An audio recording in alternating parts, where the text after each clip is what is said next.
Good morning students, this is PK sir, your chemistry sir, welcoming you to the next lecture of chapter electrochemistry class 12 NCERT chemistry, and this is lecture number 4. This is lecture number 4 of this chapter electrochemistry. Okay, this is very important. Now in previous classes we have discussed about some important basic things. Okay, although they are not very much important, फिर भी उनके बारे में भी आपको देखना है, उनको रिवाइज करना है, पढ़ना है, उनको अच्छे से लर्न करना है. ठीक है, तो जो प्रीवियस लेक्चर्स है उनके लिए आप हमारे आई बटन पे क्लिक करके देख सकते हैं. ठीक है, इससे पहले देखिए क्या क्या हमने डिस्कस किया था. कंडक्टेंस के बारे में पढ़ा था हमने.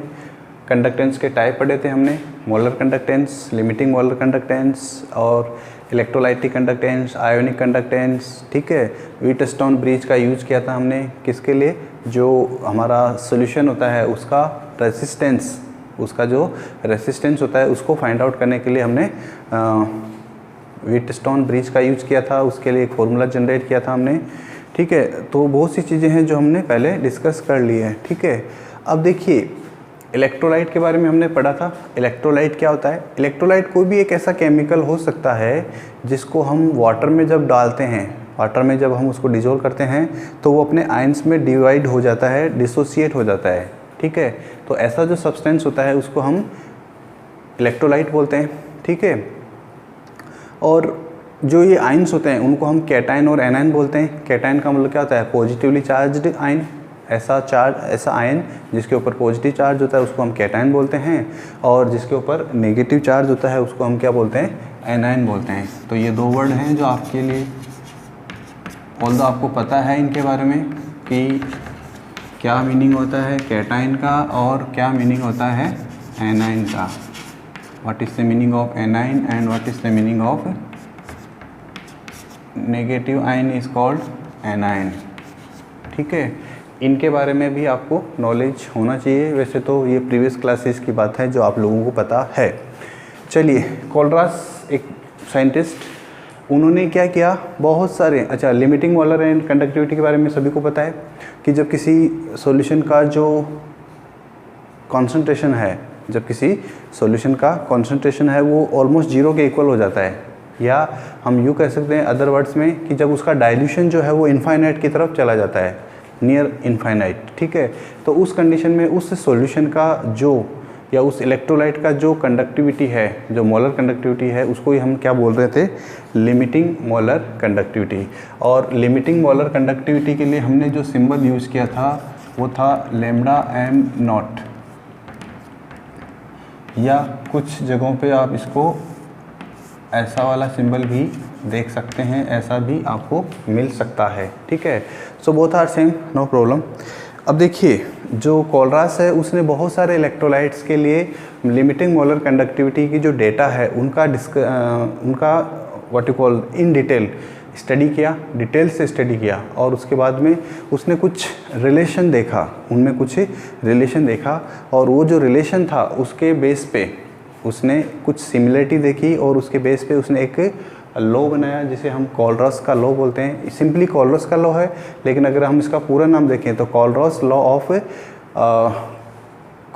Law of migration of independent migration of ions. इसको, ये पूरा इसका नाम है, इंडिपेंडेंट माइग्रेशन ऑफ आयंस. ठीक है, देखिए क्या होता है.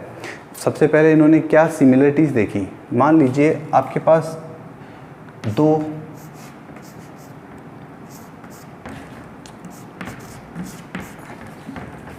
दो इलेक्ट्रोलाइट है. स्ट्रॉन्ग इलेक्ट्रोलाइट है, हमें पता है कि ये सॉल्ट है, दोनों ही सोडियम क्लोराइड और पोटेशियम क्लोराइड सॉल्ट है. तो इन्होंने क्या ऑब्जर्व किया कि lambda M of NaCl and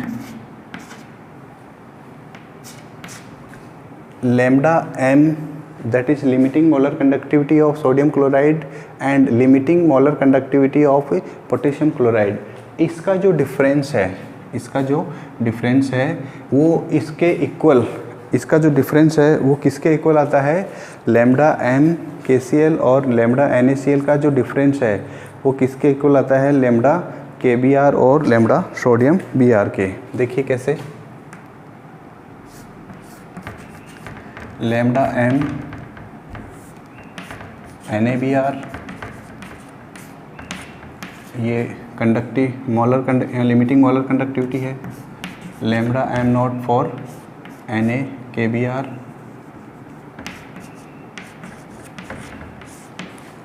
और ये किसके इक्वल आएगा, आयोडाइड के equal, lambda M not NaI minus lambda M not KI।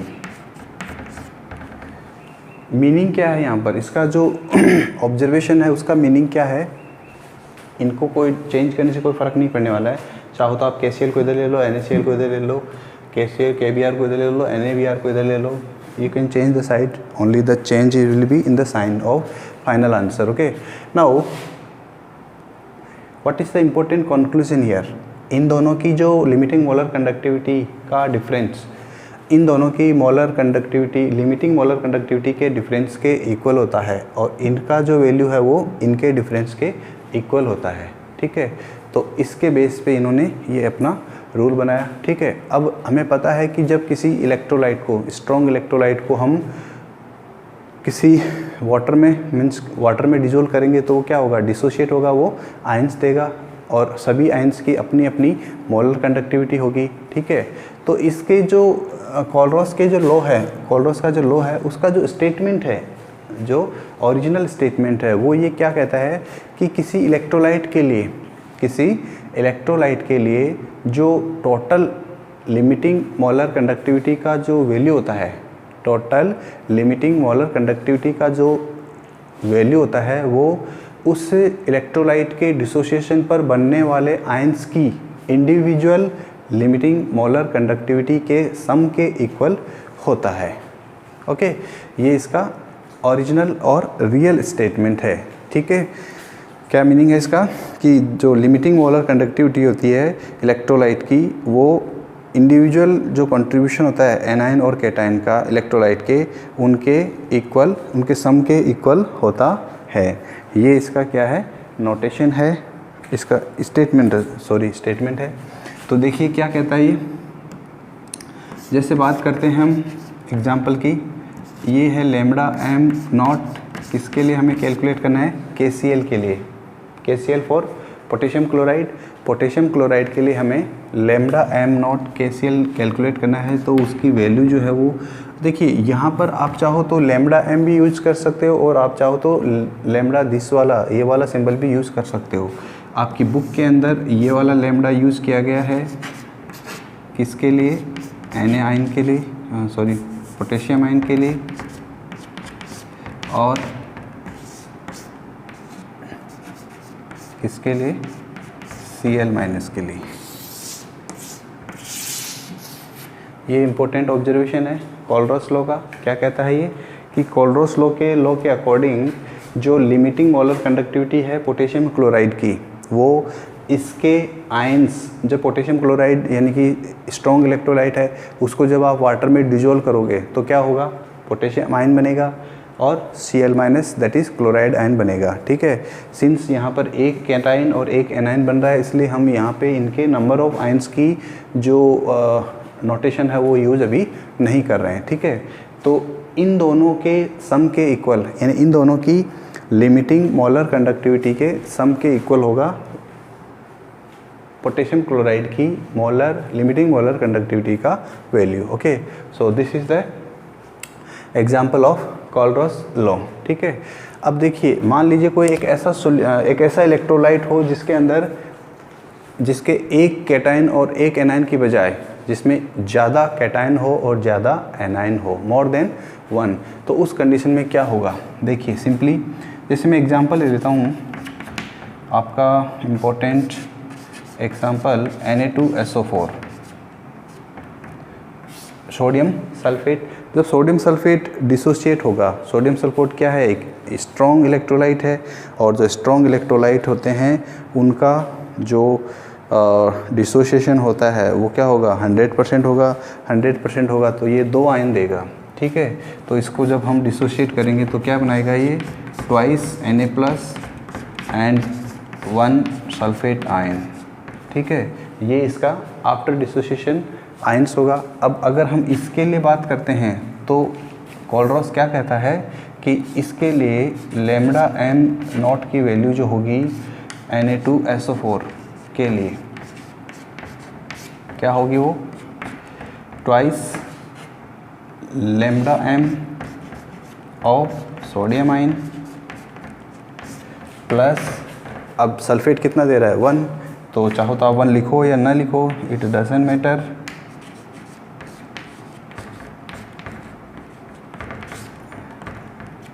ठीक है, ये हो गया किसके लिए, सोडियम सल्फेट के लिए। तो यहाँ पर ये जो 2 है ये क्या है, नंबर ऑफ कैटाइंस। यहाँ पर ये जो 1 है, लिखो या ना लिखो दैट इज़ नॉट इम्पोर्टेंट। 1 क्या है, नंबर ऑफ एनाइंस। तो सिंपली इसके लिए भी आप बोल सकते हैं कि अगर कोई ऐसा इलेक्ट्रोलाइट हो जिसमें एक से ज़्यादा कैटाइन हो और एक से ज़्यादा एनाइन हो, तो उस कंडीशन में हम इसको इस तरह से एक्सप्रेस करते हैं, ठीक है। तो ये तो बात हो गई स्ट्रॉन्ग इलेक्ट्रोलाइट के लिए। अब इसके साथ साथ वीक इलेक्ट्रोलाइट के बारे में भी आपको पता होना चाहिए। वीक इलेक्ट्रोलाइट क्या होते हैं, let us see. Yes, so the next for weak electrolytes,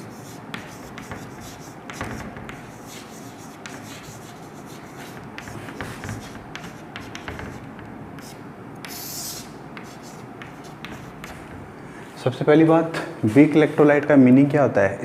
strong electrolyte के लिए हमने क्या देखा था कि एक ऐसा केमिकल सब्सटेंस जो वाटर में डिसॉल्व करने पर या वाटर में डालने पर अपने आयंस में 100% डिसोशिएट हो जाता है, ठीक है, उसको हमने बोला स्ट्रॉन्ग इलेक्ट्रोलाइट। वीक इलेक्ट्रोलाइट क्या होगा, सिंपली ऐसा कोई केमिकल, ऐसा कोई सब्सटेंस, केमिकल सब्सटेंस जो 100% डिसोशिएट नहीं होगा, ठीक है, उसको हम क्या बोलेंगे, वीक इलेक्ट्रोलाइट। वीक इलेक्ट्रोलाइट का एग्जांपल जो वीक एसिड्स और वीक बेसिस होते हैं, वीक एसिड्स और वीक बेसिस जो होते हैं उनको ही हम क्या बोलते हैं, जनरली उनको ही हम वीक इलेक्ट्रोलाइट भी बोलते हैं।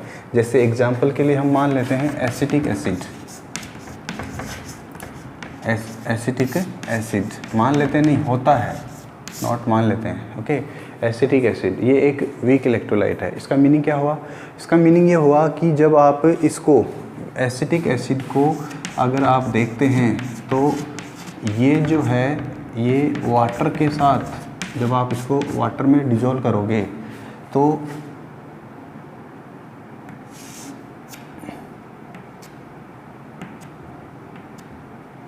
तो ये क्या बनाएगा, CH3COOH, CH3COO plus aqueous plus H plus aqueous. क्या होगा, डिसोसिएशन देखिए कैसे होगा।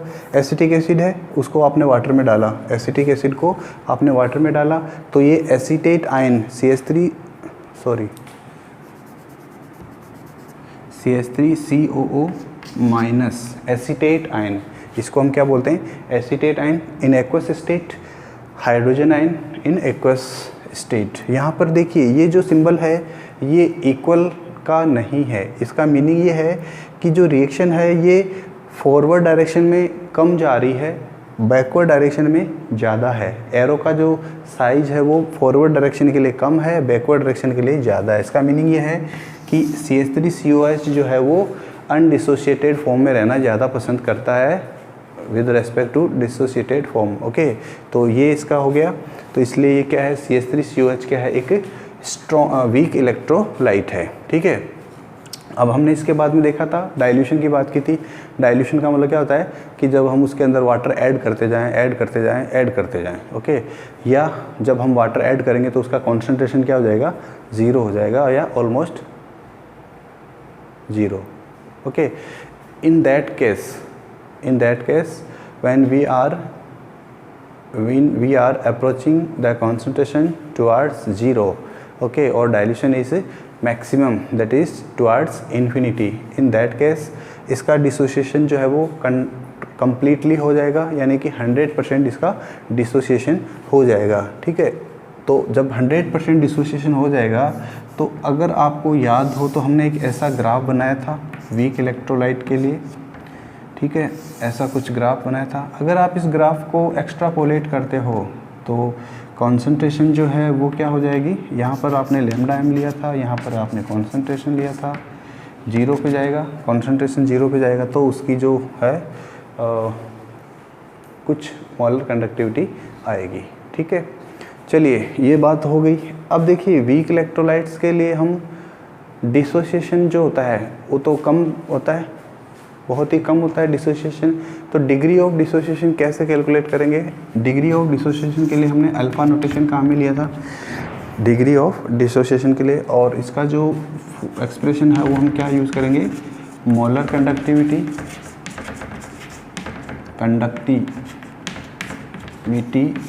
Upon molar conductivity upon limiting molar conductivity.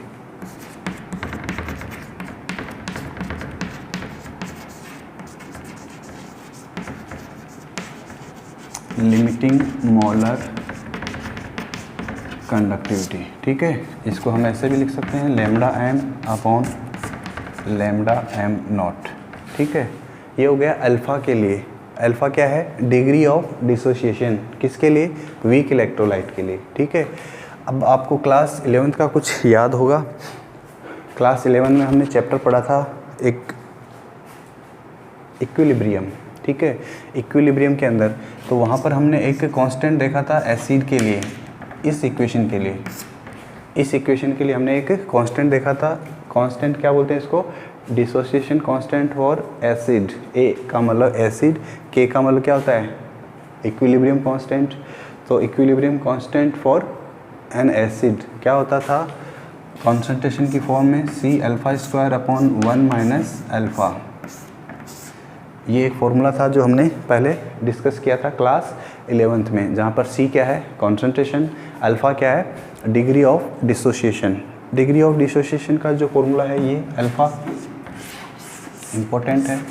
इस फॉर्मूले को हम इसमें पुट करते हैं तो क्या बनता है, C अल्फ़ा का स्क्वायर का मतलब लैम्डा एम का square upon 1 minus alpha as it is, and then lambda M not का square, lambda M not square. ठीक है, अब देखिए इस लैम्डा एम नॉट को इसके अंदर मल्टीप्लाई कीजिए। ठीक है, अच्छा इसमें भी वैल्यू पुट कर देते हैं अल्फ़ा की वैल्यू, तो ये हो जाएगा C lambda M square upon 1 minus alpha की जगह क्या पुट करेंगे अपन, lambda M upon lambda M not and then multiplied by lambda M not square. ठीक है, इसको जब आप इधर लेके जाएंगे तो ये लैम्डा एम नॉट हो जाएगा, तो इसका फाइनल आंसर क्या आ जाएगा। अब देखिए ये लैम्डा एम नॉट और ये लैम्डा एम नॉट एक बार कैंसिल हो जाएगा और ये यहाँ चला जाएगा। ठीक है, तो इसका जो आंसर है वो क्या आएगा, फाइनल आंसर क्या आएगा, C लैम्डा एम स्क्वायर और lambda M not upon lambda M not minus lambda M. ठीक है, C lambda M square upon, देखिए ये लैम्डा एम नॉट इधर जाएगा। ठीक है, तो मल्टीप्लाई हो जाएगा लैम्डा एम नॉट माइनस ये पहले से है लैम्डा एम। ठीक है, ये जो है नीचे वाला एक इससे कैंसिल हो जाएगा, तो यहाँ पर क्या बच जाएगा, लैम्डा एम नॉट। ये जो है इसको हम बोलते हैं के ए।